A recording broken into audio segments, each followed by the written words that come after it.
Bear on Bears fans, another edition of the Chicago Bears podcast coming your way. Pat the designer, Courtney Cronin back at it on a Tuesday.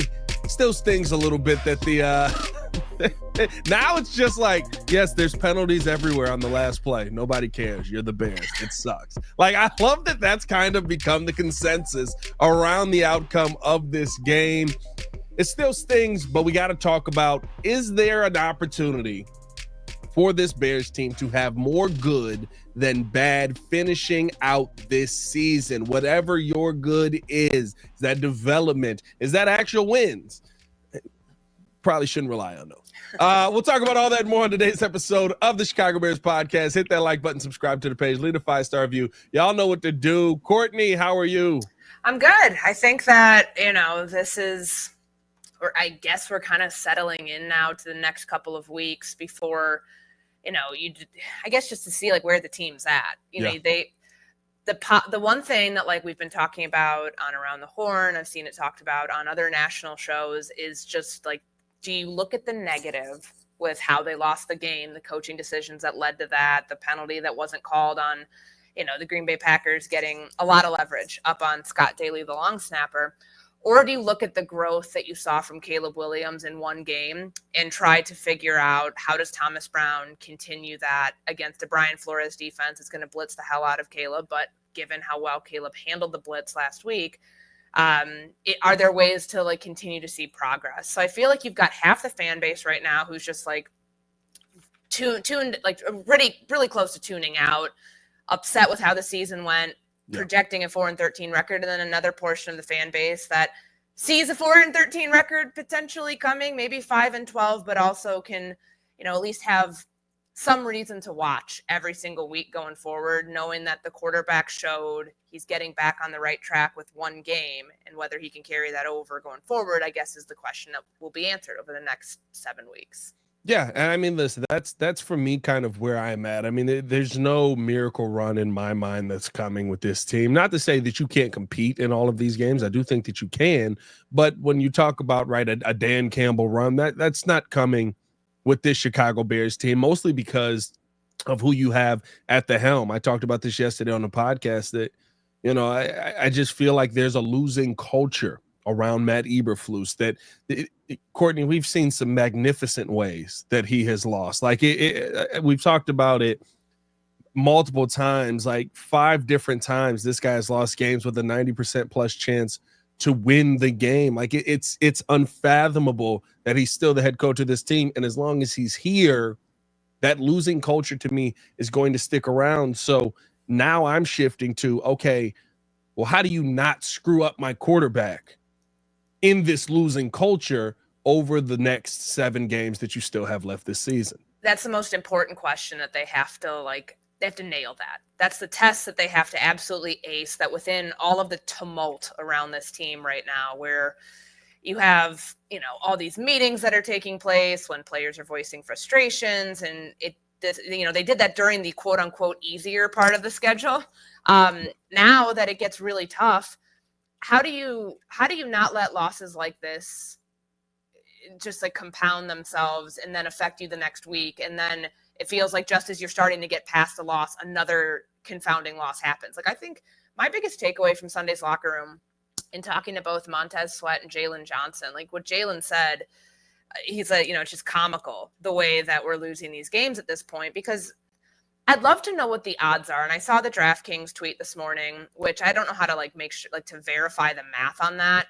But they said DraftKings put this tweet out. They grabbed it from a Reddit thread, that the Bears have had a 71.3% chance to win the Packers game, and then they lost. And then over the last 3 seasons, they've blown 5 leads with a 90% or higher chance of winning. The odds of losing all of those games are 1 in 68 million. You can understand why a player would say, yeah, the way we're losing games right now is comical, because it just doesn't feel real. It feels like Murphy's Law, like whatever will go wrong can go wrong and does go wrong. And to lose a game on a Hail Mary and then 3 weeks later lose a game at a blocked field goal at the end, those are the sorts of losses that will get guys to check out. Like, no matter how tight-knit and veteran-led your team is, eventually when you have stuff like that happen, repeatedly. And it doesn't feel like there's any sort of rhyme or reason to, I mean, there is a rhyme or reason to it. You can blame it on coaching decisions. You can pinpoint why these losses are happening, but it just doesn't make sense as to like why the frequency is taking place with this many losses, the way that they're losing games. Then that's like a recipe for losing the locker room. So the two things Matt Eberflus needs to make sure of, and I don't know how he's approaching these final 7 games of the regular season, if he feels like he has a chance to keep his job or if he's just, kind of coaching for the next opportunity. Try to like not screw up Caleb Williams. Try to make sure that like his development is priority number 1. And that's going to come at the cost, for a coach is trying to keep his job. Like usually those two things don't line up where it's like, you've got to develop this guy for the future, but I might be on my way out. No, I'm going to coach my way to try to win games, try to like protect my name and my resume. So like that's number 1. And then the other part of it is how do you keep this team together to where the wheels don't get like fall completely off the bus here. The final 7 games where the locker room just like turns against the coaching staff. And it truly feels like there's a split between coaches and players. That's what you need to protect against. And you also want to protect against it not becoming offense versus defense. Because remember, like early on in the season, when the defense was carrying the weight of the offense, I felt like it was kind of teetering on that edge a little bit where publicly defensive players did not want to say how they really felt.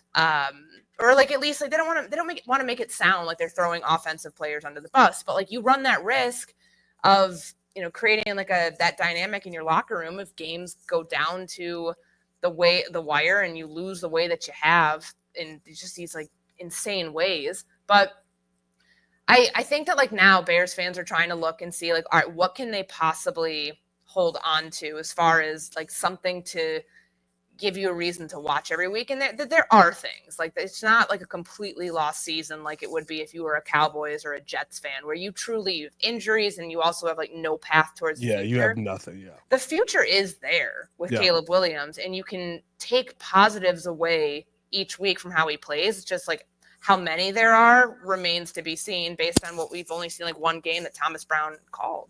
Yeah, I mean, and that's Thomas Brown has 2 what I would say well-called games. Both of them against the Packers. Both of them he has lost. But one in Carolina, one here in Chicago. The question is, can you continue to build on that? I talked about this on the post-game show. The thing that does excite me about this, Courtney, is when I watch that game, you sometimes you talk about getting a bump from a coach just being different. And, you get a different voice. You get a different bit of escalation. Everybody's happy that the guy's not in the room that nobody really seemed to respect. And so now all of a sudden everybody's got the juice that usually lasts maybe a game, maybe 2, but then it kind of dies off. I do think that may happen with Keenan Allen blocking. I will say that. I'll caveat all of this with Keenan Allen was doing some phenomenal blocking. I don't know if that lasts the rest of this season.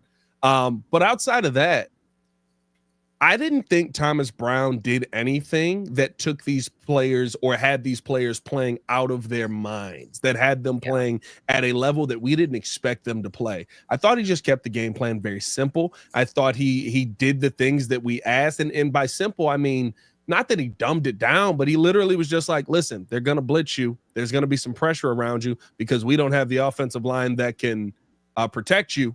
Get out of there. Take the check down. Doing those small things. Don't hold the football for more than 3 seconds. Like doing those things that we saw in the Jacksonville game that seemed like the go-to for Caleb Williams that then disappeared over the next 3 weeks. Just getting him back to that point.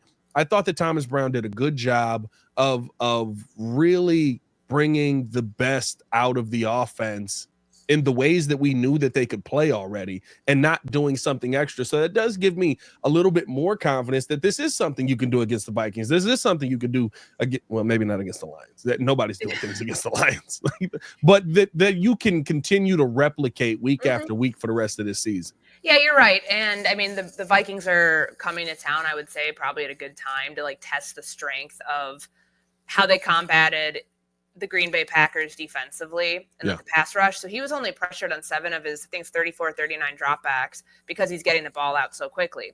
And he beat the blitz really well against the Green Bay Packers. That's what the Vikings are going to live in all day to try to like, take advantage of another rookie quarterback. But there's so much, like, I think the thing that frustrates football fans is that when you see something work and then a team goes away from it, it's like, well, why didn't you just like continue that on? Yeah. And that's what the Bears, there were times where it's like, all right, they ran the ball really well. Then they go like completely opposite direction and can't have an effective run game. That's not an excuse. Like, you are allowed to do what you do really well against teams that are like, that's a weakness for a team and that's a strength of a team. Certainly you'll have to mitigate things here and there to try to, combat their weaknesses and their strengths. But the way that they ran the ball against the Green Bay Packers, a heavy dose of Roschon Johnson, more than we had probably expected under Shane Waldron. The splits there, the 14-10 between him and DeAndre Swift, that should be a staple in this offense. Now, Caleb Williams scrambling 9 times for 70 yards. Not scrambling, just like 9 attempts. I'd love to see more design runs for him, which I know is, I had a bunch of people in my mentions are like, well, wasn't that what the last quarterback who was here, isn't that what he got crucified for doing? I don't think that needs to be where you turn your attention completely, but you're letting him use his athleticism to keep drives alive. That's not a bad thing. You can replicate a lot of what you saw against the Green Bay Packers, against the Minnesota Vikings, Detroit Lions, San Francisco 49ers. You're not going to be favored in any of these games, but you can at least test the strength of this scheme and doing what your players do best. Now, there's certainly room for improvement. It's a very short passing game. That's probably not going to be like the bread and butter that at least they want, but until they're able to get to a point where the protection is better and to where the route concepts, because there were still times in the first half where Caleb was off target on throws. And he's still struggling with a deeper passing attack. That's why they were so effective and why they were calling so many short passes, screens, things to get the ball out of his hands quickly. That can be like the goal. But like, in order to get there, I think we need to start seeing more of that on a repeated basis to get Caleb Williams in a spot where he's comfortable going, dropping back and going deep the way that he had attempted to earlier in the season and still didn't have the success with it. I think there's like a prime opportunity for them to start building towards that, but not expecting that it's going to be like what the offensive philosophy transitions towards this season, at least. Yeah, no. And I think here's the thing, like it feels like you have a head coach who came into this season, and maybe it's the case, maybe it's not, but that feels like he's coaching for his job. And so he's making decisions based on coaching for his job. I feel like Shane Waldron kind of felt some of that pressure as well. When you look at some of the play concepts where it's just like, why are we firing this down the field? Why are we trying to develop these long routes when we don't have the offensive line that can protect for him? Now, whether Flus is or not, whether Waldron was or not, it feels that way where it's like,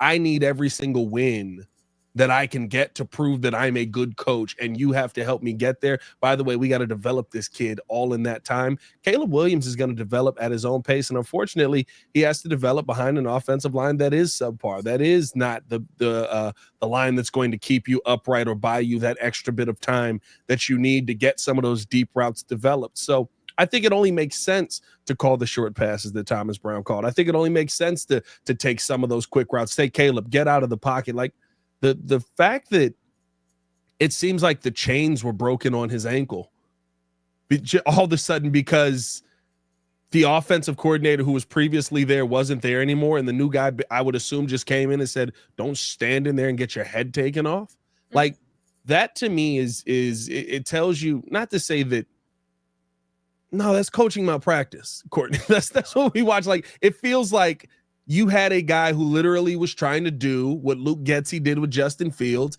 and said, stand in there, try and stay in the pocket, or what Matt Nagy did with Mitch Trubisky. And you're just like, you're trying to keep this guy wrapped down and turn him into something that he's not. And Caleb Williams is more of the pocket passer that you've seen, but your team doesn't have the pocket for him to pass in yet. Yeah, and it's knowing that and realizing that and accepting that, to like all of those things, not trying to square peg round hole this. That's what it felt like with the 9 games, majority of the 9 games outside of the 3-game win streak. And even then there were some times where things didn't line up. You're just playing some weaker opponents, but building him towards that, because the hard thing, I think, for Bears fans, if you project this out, you have to wonder, is Caleb going to be on his 3rd offensive coordinator by his 18th game? meaning if they are 5-12, 4-13, et cetera, like, is the whole staff gone?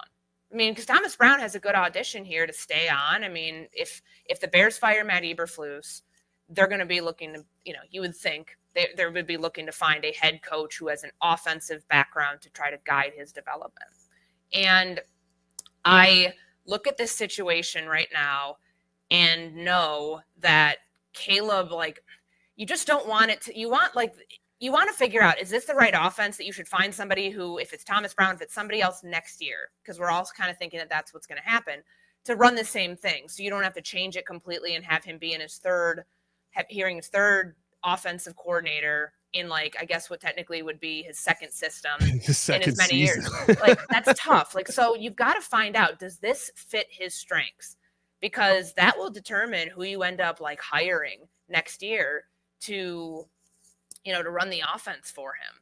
And if it doesn't work, then you've got to figure out, are there ways is there somebody with a philosophy out there, whether it's a Ben Johnson, whether it's, like, literally think of Cliff Kingsbury, any of the hot coordinator names right now that could come in and build something for Caleb that you can do more of picking up where you left off from than having to start over completely. Like, that's what I think the next 7 games teach you. If you're Ryan Poles, if you're Kevin Warren, George McCaskey, anybody who's going to be part of this decision-making process to find your next head coach, assuming it goes that way, which certainly feels likely. Yeah. And what that philosophy is going to be, like what they want from the quarterback, based on what they see of what works here the next 7 games. So let's live here for a moment then. Let's try and, extrapolate this thing out. If it continues going the way that we think it's going, it seems like Flus probably is not here next season, although I never know with some of the reports that we've heard. It seems like Flus is kind of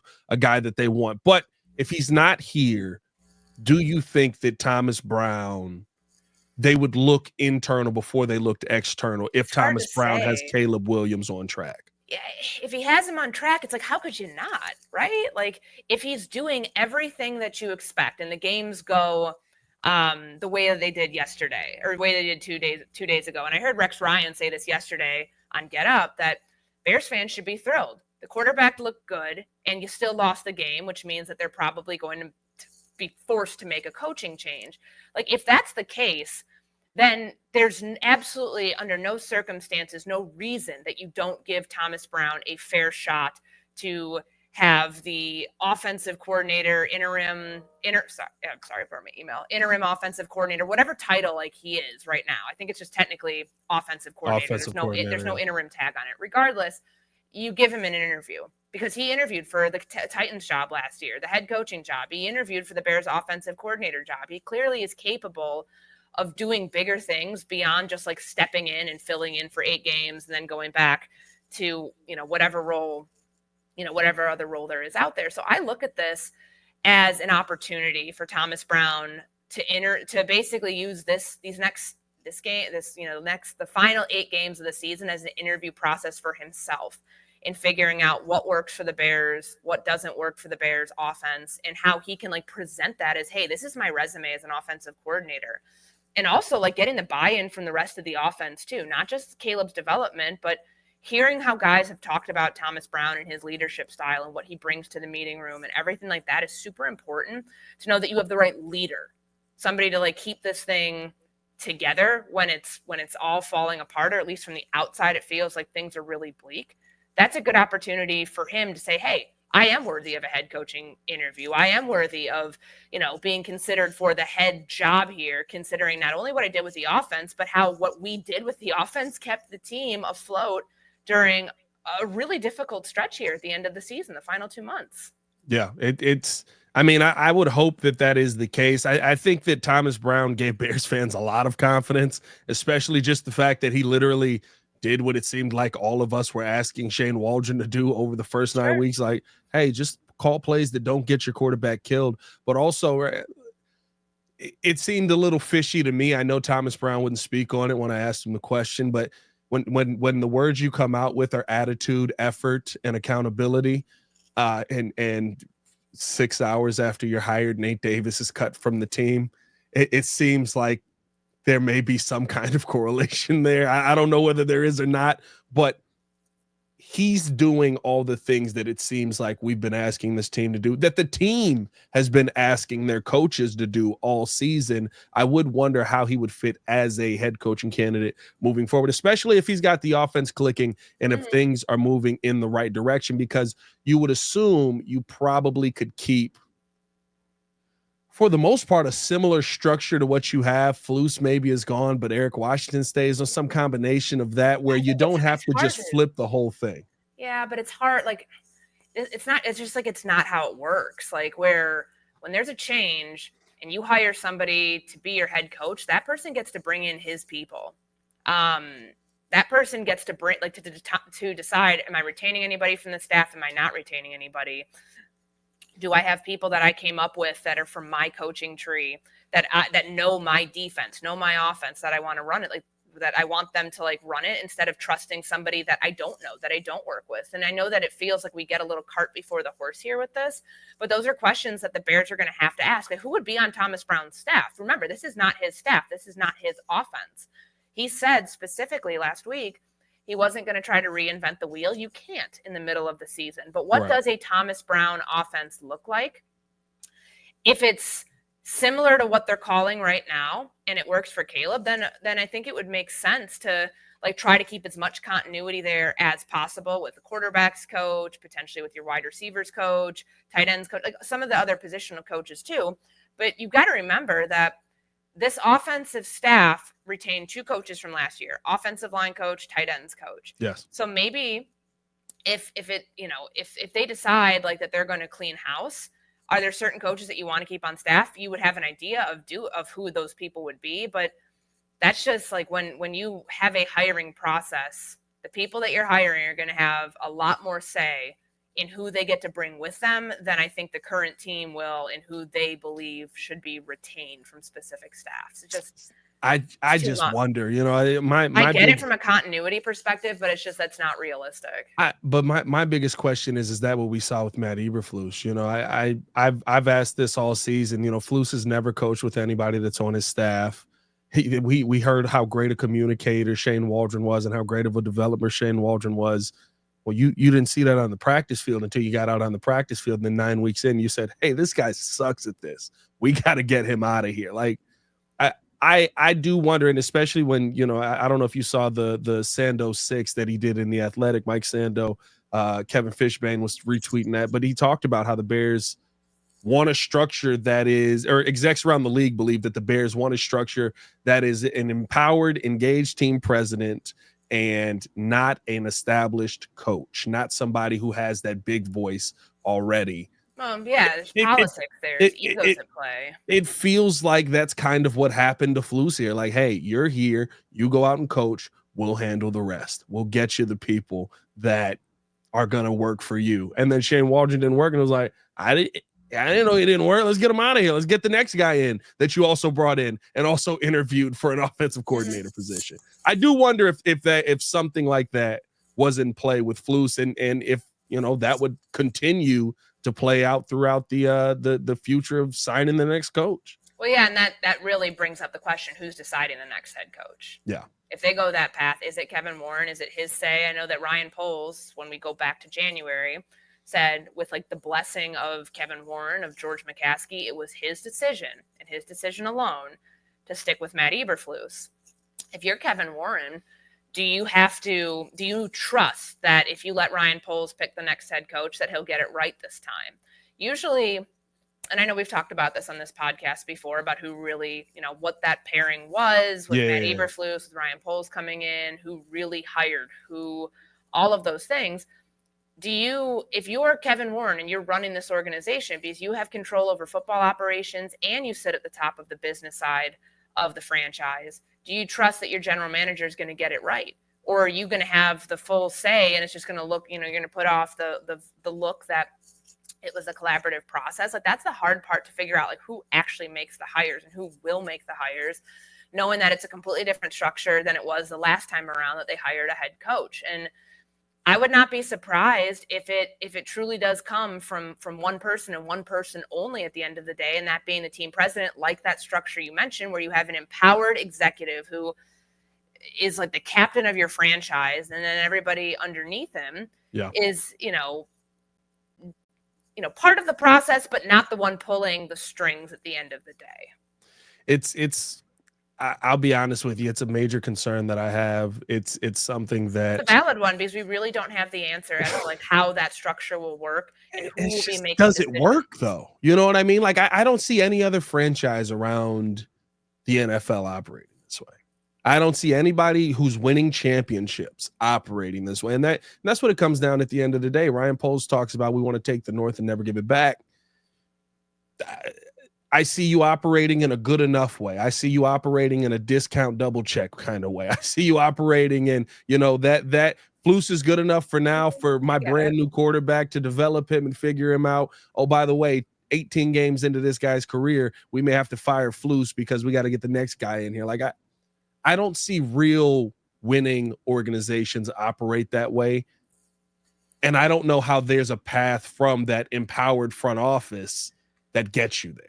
Yeah, and the turnover part is concerning. Like I wrote a story today about kind of taking a look at how offensive coordinator switches that have happened in season either affect an offense in a good way or in a bad way. And it's a total mixed bag. Like last year with Josh Allen, when they go from Ken Dorsey to Joe Brady, like there were certain categories where things like kind of stayed stagnant, might have taken a step back actually after they made the switch. But like the one noticeable thing was the turnovers got cut down, and the Bills' run game was the best of any team in the playoffs last year.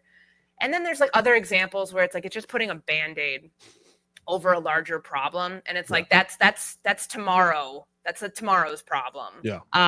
There's this quote from John Mara, who's the Giants owner, that I thought like was a really eye-opening thing about like a warning sign, more or less, to the Bears and to any other organization that's going through this right now.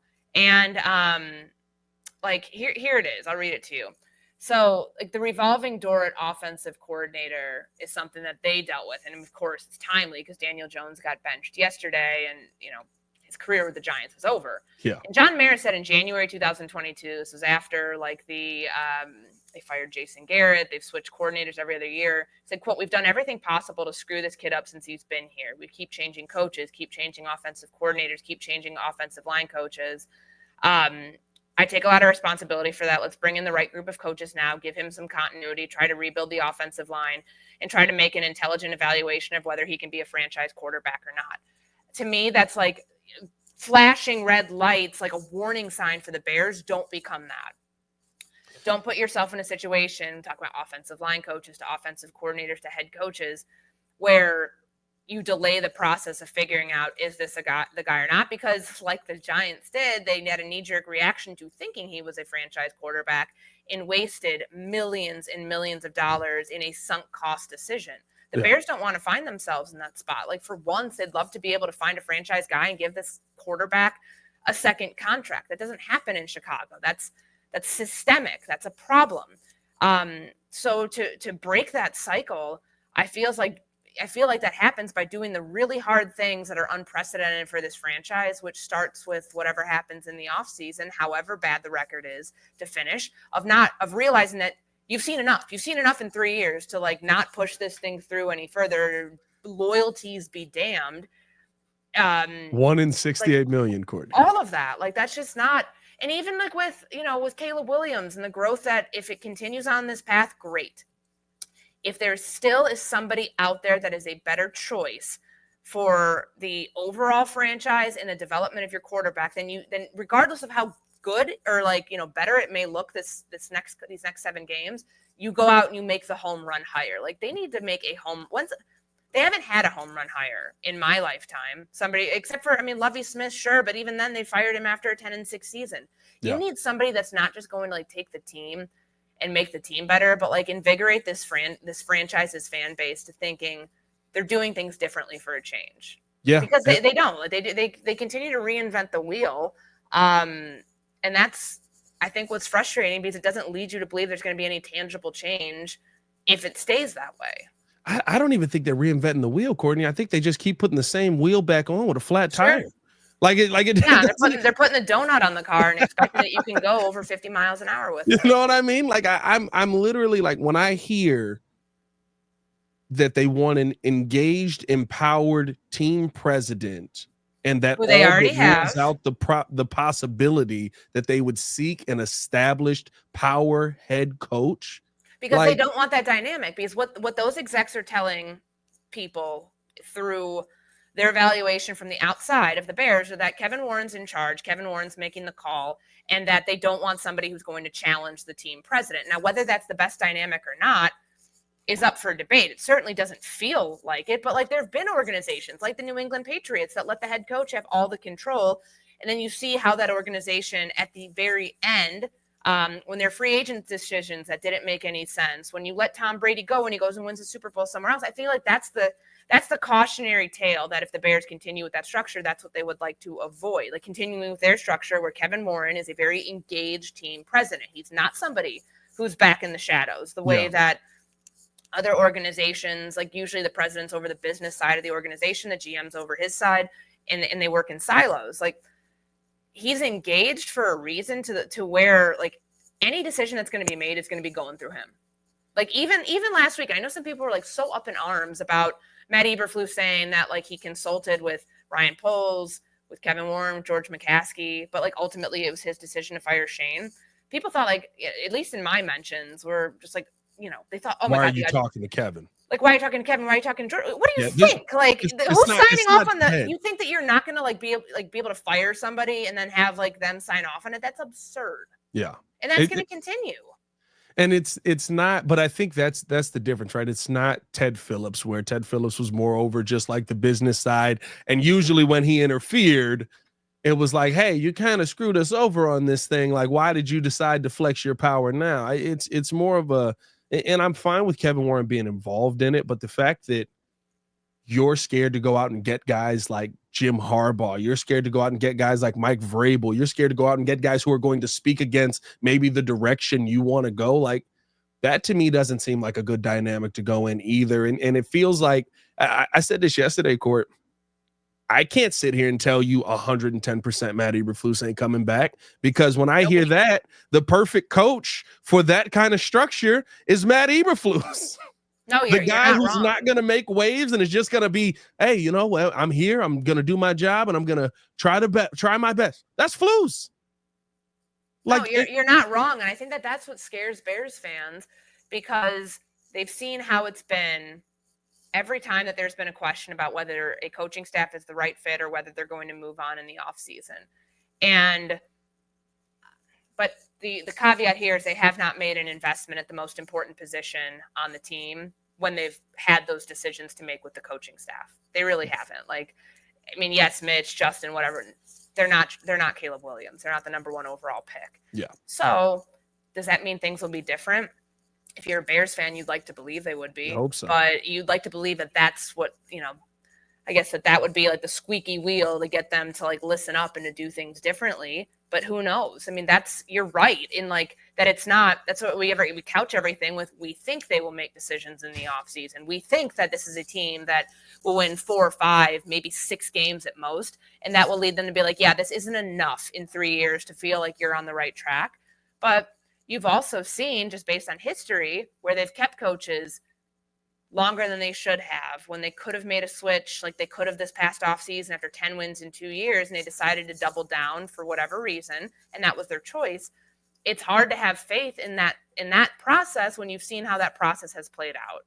Yeah, 100%, 100%. Hey, Bears fans, we do want to tell you guys that I know you guys have some epic fan caves out there. That's why I'm teaming up with Miller Lite to find the best of the best. Head over to MillerLiteFanCave.com and share your photos and videos of your ultimate bear caves. I've heard we've got some phenomenal ones in already. I'm not looking at them now because I want to see them as we get there, but I'm hearing from the team that there are some phenomenal bear caves that are out there. So can't wait to come visit you guys, man. Each week I'll be highlighting the best setups around Chicago, stopping by with some Miller Lite and some Bears swag for the ultimate fan cave. And guess what?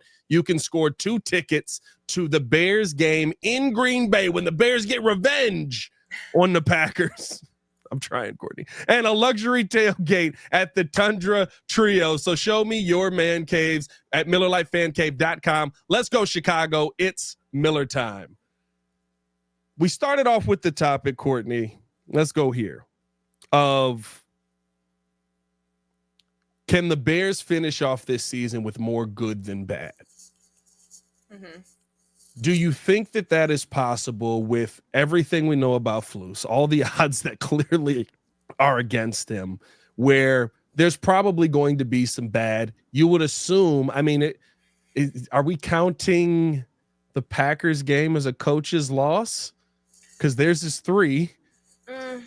I would say, like, yeah, I mean, the coaching decision, the decision on that. Decision? And I think also, personnel decision. If you have a kicker who has a weak leg, that's what they're telling you, but by the actions of how he's kicking field goals. Yeah. That's a personnel decision. That's a coaching decision. Just like you can just call it organizational failure on a game like that. An organizational loss. Can you have more good than bad after that kind of loss? Only if it pertains to the quarterback. Truly, only if it pertains to the development of Caleb Williams, which again is why I think some Bears fans will be tuning in. They want to see, does this quarterback you'd learn a lot about him, that despite some really bad circumstances of what's going on around him, can he rise above it? Can he transcend some of the issues that are going on within this team, whether it's what happened defensively when you usually could lean on your defense and you don't feel like you can right now because the run defense is really struggling with the loss of Andrew Billings. The pass rush has not been able to get home the last couple games, all of those things. Can he still play well in spite of all of that? In spite of when complimentary football doesn't happen?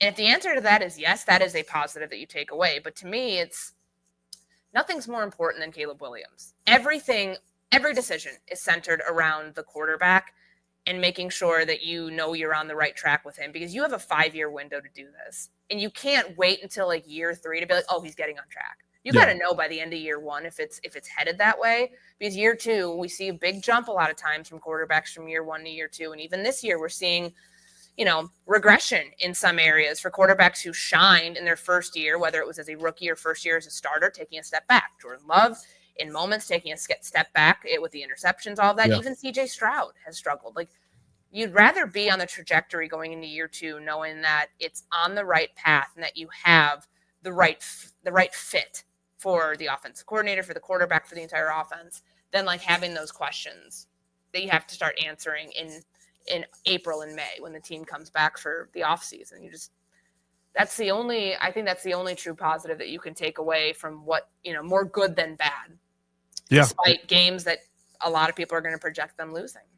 I mean, listen, they're not favored to win any of the games. I think they'll be competitive. Like I've said this, like if you play the way that you played versus Green Bay, you'll be competitive in just about every game because of the defense. While the rush defense, of course, listen, versus the Lions, that could get ugly. But like for the most part, right, that pass defense is still there. You've still got a strong unit back there. You're still not allowing, I guess if that's a badge for you, over 21 points in most of your games this season. You've got a defense that is holding teams down. That's going to give you opportunities to be in some of these games late, and maybe they start to go your way, maybe they don't. But like I agree with you. To me, if I come out of every game, and I came out of the last game, Courtney, more confident in Caleb Williams than ever, because I saw him as a rookie throw the football to another rookie in the most clutch moment of the game on a 3rd and 19. We needed to close the gap. And then I saw him make a good decision to get the ball to Keenan Allen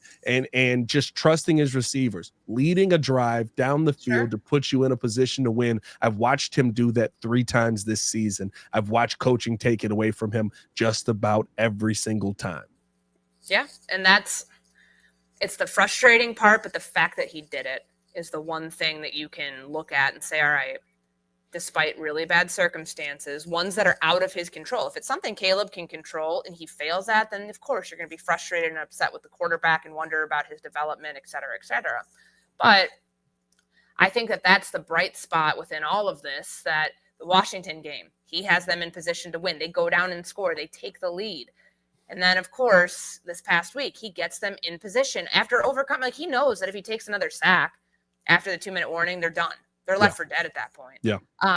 He played like really, really good football when it mattered the most. And to be able to see him continue to do that, no matter what other circumstance screws it up, is about the only positive you can take away from games that end in losses and ones that end in like just like defying logic sort of losses.